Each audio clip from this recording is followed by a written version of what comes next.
staggering, truly. Right. Picture coordinating hundreds of distinct, highly volatile elements. Across multiple domains. Exactly. You've got operations happening simultaneously across oceans, deep underwater, and way up in the stratosphere. And all of it, every single piece has to converge perfectly within a single 25-minute window. Yeah, the margins for error are basically zero. So that level of synchronization is the focal point of today's deep dive. We are doing a forensic breakdown of a massive, highly coordinated military strike against Iranian nuclear facilities. And just to set the stage for you, the source material we're analyzing is a very detailed tactical narrative. It dates this specific operation to June 21st, 2025. Right, and our mission today is to break down the staggeringly complex logistics, the stealth technology, and the electronic warfare required to pull off a modern megastrike like this. But before we get into the physics and the choreography, we do need to make something very clear to you listening. Yes, please. The source material we're dissecting today inherently contains some heavily politically charged and militaristic perspectives. Very much so. So we have to state up front that this deep dive is entirely impartial. We are not taking sides. We're not endorsing the viewpoints of the original author or the strike itself. Right. Our goal is strictly to analyze the technological and tactical claims presented in the text. That's a crucial baseline because honestly, the tactical execution here is dense. It's fascinating, but dense. So let's start with the choreography of giants. The operation actually kicks off 18 hours before any bombs hit. Way back at Whiteman Air Force Base. Exactly, with the B-2 Spirit stealth bombers. And just think about the cost here. Each bomber is $2.1 billion.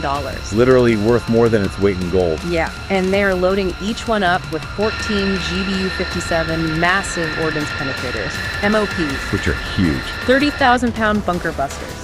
But the craziest part isn't the weapons, it's the brilliant deception tactic they use right out of the gate. The strategic misdirection. Yeah, because you can't just launch a massive fleet of B-2s without Russian or Chinese satellites noticing. No, they track the departures immediately. So the tactical narrative explains that they split the bomber wing. They send a group of B-2s west toward the Pacific. Just to make diplomatic noise. Exactly. They know the adversary satellites will see them heading west and assume it's a deployment to Guam or somewhere in the Indo-Pacific. It creates a ton of intelligence clutter. While everyone is watching the Pacific, the real strike package just ghosts east over the Atlantic. But going east means they have to refuel midair. Right, and the source uses this amazing analogy for it. They describe midair refueling in a B-2 at night as threading a needle while riding a mechanical bull in a dark closet. It's incredibly unforgiving. You're taking on 1,000 pounds of fuel per minute at 400 knots. And if the boom even slightly scrapes the radar absorbent material on the B-2, The stealth is compromised. right, one tiny deviation and the whole mission for that aircraft is ruined. It would light up on early warning radar long before reaching the target. So while that high-wire act is happening in the air, let's pivot 1,200 miles away to the USS Georgia. Operating deep underwater. Yeah, this is a converted Ohio-class submarine. Right, an SSGM. They swapped out the nuclear ballistic missiles to carry conventional cruise missiles. 154 Tomahawk Block 5 cruise missiles, to be exact, which is just an insane amount of firepower. It's more than an entire carrier strike group carries on its surface ships. And the physics of launching those underwater is mind-blowing. Newton's third law, right? Every action has an equal and opposite reaction. Exactly. So you're punching a 3,000-pound missile out of a tube. The force of pushing that mass up violently pushes the submarine down. It's a massive hydrodynamic shift. And they are firing dozens of these. How do they keep the sub from just sinking? It requires split-second ballast control. The crew has to rapidly pump water between tanks to balance it out. Because if they mess up... If they overcompensate, the sub broaches the surface and becomes visible to radar. If they undercompensate, they sink below safe crush depths. It's a terrifying balancing act, and all of this is just to set up the electronic symphony. That's really what the source calls the next phase when the Armada actually hits Iraqi airspace. Right, we're talking about a coordinated force of 125 aircraft. And there's this specific brevity code the lead pilot uses. Disco 47, sweet picture clean, no factor. Which is military shorthand, meaning the skies are totally clear of aerial threats. But the way they keep it clear is fascinating. It's the tactical calculus of integrating fourth and fifth generation generation fighters. The F-35s and the F-18s. Yeah, the stealthy F-35s don't even use their weapons. They act entirely as passive, invisible sensors. They sneak in, find the threats, and use Link 16 data links to pass the info back to the F-18 Super Hornets. The F-18s aren't stealthy, so they stay safely in the back, acting as the shooters. While the EA-18G Growlers are just pumping out 30 kilowatts of jamming power. It creates a literal electronic symphony on the Iranian radar screens. Phantom aircraft static, false telemetry. The radar operators have no idea what's happening. And that leads to this incredibly specific 15-second engagement the source details. The S-300 battery near Natanz. Yes. So the Iranian operators are dealing with all this jamming, and they decide to turn on their fire control radar to burn through the noise. Which is exactly what the strike package wants them to do. The moment they turn it on, it takes exactly 15 seconds. An F-35 detects the emission, an F-18 launches an AGM-88G HARM missile, traveling at Mach 2.5. And that $100 million radar system is turned into burning scrap metal 15 seconds. It's brutal. And the psychological effect of that is profound. The source notes that after that happened, the surviving Iranian radar operator just went silent. They chose survival over their duty. If turning on your radar is a guaranteed death sentence within 15 seconds, you leave it off. Which completely clears the way for the physics of destruction, the kinetic climax. Let's talk about the Tomahawk swarm. The missiles launched from the USS Georgia. Right. They are timed to arrive at the Isfahan facility exactly 30 minutes before the bombers arrive, and they are flying at treetop height, like 100 feet off the ground. The narrative calls them 20-foot-long homing pigeons. Which is great image. And they use these unjammable terrain-matching cameras to navigate. No GPS needed. And the target there is critical. The first strike is designed to aerosolize tons of uranium hexafluoride, creating a massive, highly toxic environmental hazard. It neutralizes the site by making it completely inaccessible. But that's just the appetizer, because then the B-2s arrive at the Fordo facility to drop the MOPs. The 30,000-pound bunker busters. Releasing that much weight at once is violent. The source describes the sensory detail of the B-2 physically jumping up in the air. Well, it's losing the weight of 3 school buses instantaneously. The fly-by-wire system has to work overtime just to keep the jet stable. But let's break down the brutal mathematics of what happens when that bomb hits. It's devastating. You have a 30,000-pound mass falling at 700 miles per hour. Generating 1.5 billion joules of energy. Like a literal freight train hitting a solid wall. But the genius is the smart fuse. It doesn't blow up on impact. No, it has to count acceleration. Right. It physically punches through 200 feet of reinforced concrete and 40 feet of solid granite at Fordo.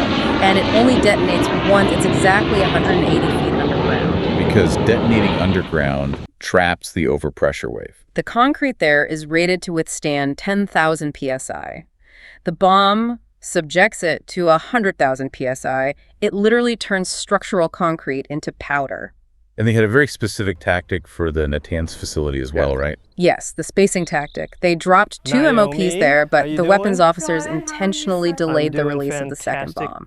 You'd think they would want them hitting at the exact same time. You would, but it's about wave dynamics. If they explode too close together, the blast waves can actually cancel each other out. Destructive interference. Exactly, so they delay it just enough so the shock waves don't overlap, but instead compound the structural damage. The mathematical precision required for that is just incredible. It's all incredible. Which brings us to the big so what for you listening.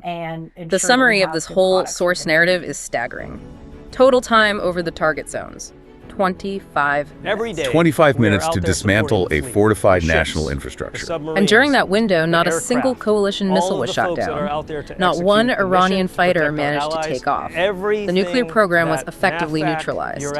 It perfectly illustrates that modern conflicts are no longer about individual dogfights or just brute force. No, it's entirely about the flawless light-speed integration of physics information systems and electronic warfare. It's an orchestra where every single instrument is lethal. Beautifully put. And that leaves us with a lingering, provocative thought to chew on.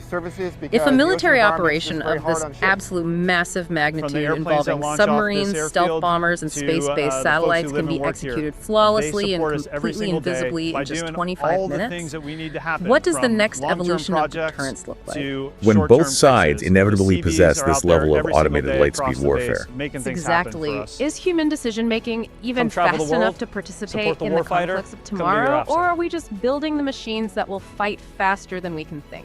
Something for you to mull over. Thanks for joining us on this deep dive, and we'll catch you next time. Generally, airfields are highly important assets to any joint theater campaign because their ability to project force, receive personnel in, project aircraft, both fighter and non-fighter aircraft, and it can be a very important part of any military campaign. Therefore, something we want to protect with air missile defense capability. That's a big deal this time because this is the first time we've ever had a U.S. Patriot force on an Australian airfield.